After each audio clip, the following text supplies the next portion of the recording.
here at an apartment building in St. Louis, Missouri, and we have this very epic elevator. This is an old Haughton that actually got a mod with, look what, Montgomery Square button.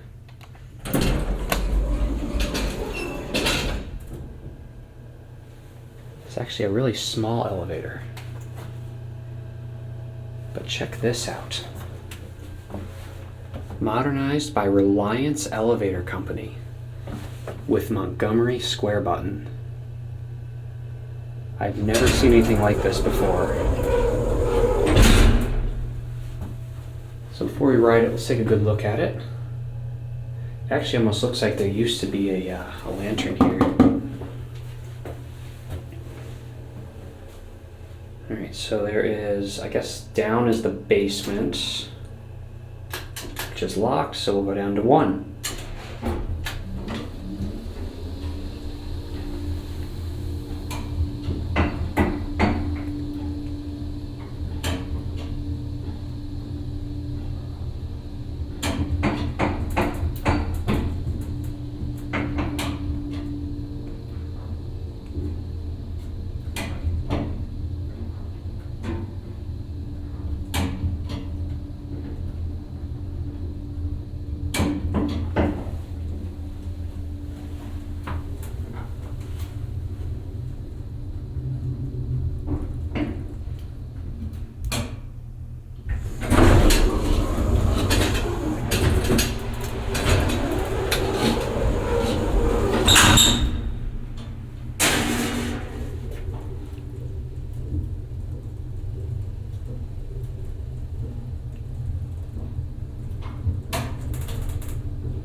That was a really cool elevator.